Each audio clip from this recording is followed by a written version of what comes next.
Hi, I'm Iyare and this is Direct Edition. This week on the show we have another fat stack of the latest comic books, so stay right where you are and we'll get stuck in right now.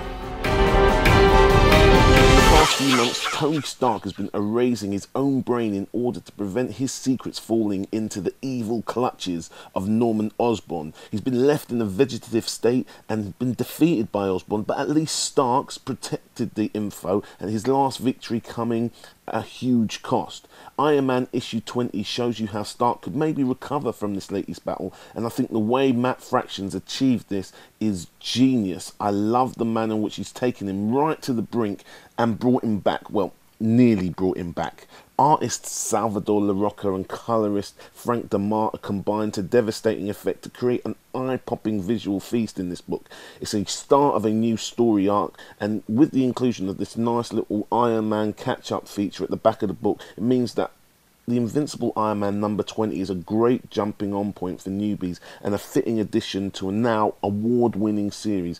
You can check it out this week, The Invincible Iron Man issue 20, out now. In Arkham Asylum number 2, it's all going wrong for poor Dr. Arkham, as Arkham Asylum is beset with problems, and he has no idea that the reason for all these problems is closer than he thinks. In the Hulk issue 17, the Red Hulk is having all sorts of problems with his team, but seriously, when your team includes Deadpool and the Punisher, what do you expect? The Tick new series issue number 1 is out this week and sees the return of the cult hero in a new bi-monthly series, kicking off with this Christmas special. The Amazing Spider-Man issue 613 is out this week. Spider-Man's Electro-related worries continue as Electro turns up the juice. Jeff Johns' retelling of the Superman origin story sees Clark arrive in Metropolis. It's lovely stuff. Look out for the helicopter scene, which reminds me of the first Superman movie. That's Superman Secret Origin number 3, out this week. Also for Superman fans, Superman issue 694 is out, and Superman stand-in Mon-El has adopted a new look in his continued efforts to cover for Superman's absence.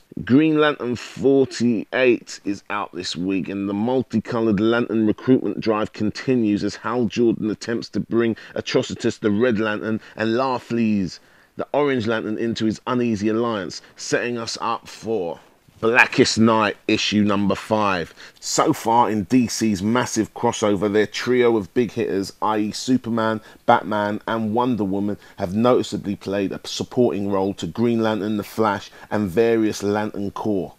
In this issue, we see them come to the fore, and as you might expect, it's not good.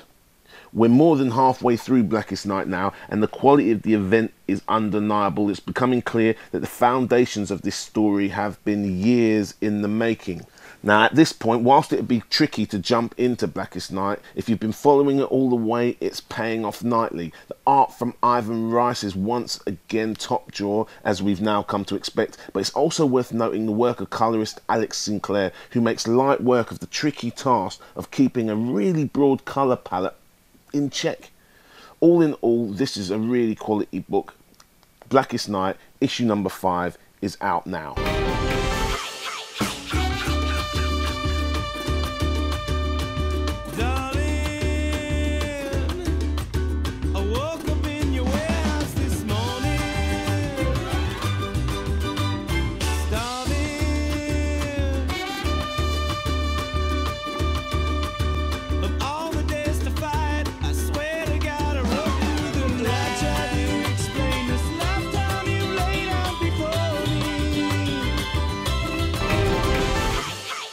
The big two aren't the only ones capable of universe-spanning crossover events. Image get in on the act with this, Image United number 1. It brings together the artistic talents of the Image founders, i.e. Todd McFarlane, Rob Liefeld, Eric Larson, Wills Portacio, Mark Silvestri and Jim Valentino, pitting their characters in a massive story written by Robert Kirkman. Now, in this first issue, super criminals take to the streets in various world cities, creating acts of wanton, simultaneous destruction. The heroes of the Image universe are naturally quite perplexed, but one guy, Fortress, has seen glimpses of the future that let him know that a giant crisis is coming. Now, it's a fairly standard crossover setup. i.e. there's a massive problem so big it's going to take all of the heroes available to face it down. However, Image approach it in a novel and potentially dangerous way. Rather than each artist drawing an issue each, the artists are responsible for the rendering of their own characters. So each time we see Spawn, he's drawn by McFarlane, and likewise when we see Savage Dragon, he's drawn by Larson. And that could have been a really disparate looking cut and paste mess, but it holds together pretty well. Whether it can stand up next to huge crossover events like Secret Invasion or Civil War or Blackest Night or Final Crisis remains to be seen, but we'll be keeping an eye on this one. Image United, issue number 1, and it's out this week.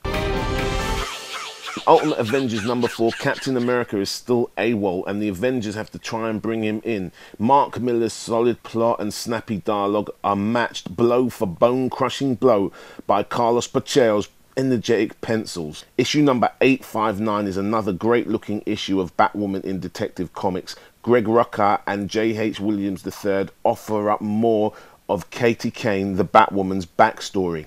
Ares number 2 is out this week. Ares and his team go in search of his son, and it's pretty awesome stuff. But for me, the best thing about this book is seeing a young British writer go to Marvel and kick ass. Kieran Gillen, you're an inspiration, sir.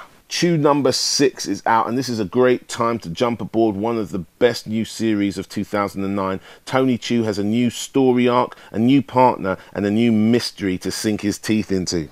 Valeria Richards steps up to replace Reed in an adventure on New Earth. Writer Jonathan Hickman and artist Neil Edwards maintain the high standard in Fantastic Four, issue number 573.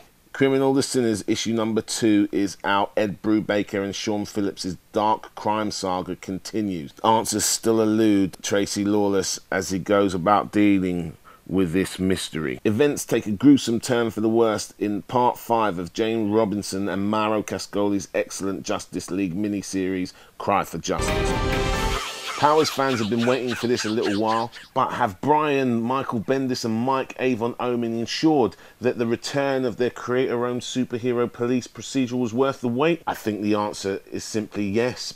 Detective Christian Walker is back, and we are immediately plunged into the spiky relationship he shares with his new partner and a new mystery with ties to Walker's past. This is a great point to get involved in Powers.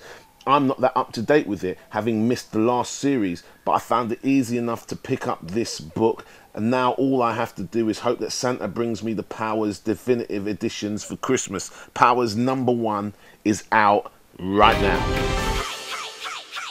So that's pretty much all we've got time for this week on Direct Edition. Make sure you join us next week for more brand new comic book reviews. In the meantime, keep supporting the people that support us to do this show each week. Keep rating us, keep sending us your comments and your questions, and we'll catch you next time on Direct Edition.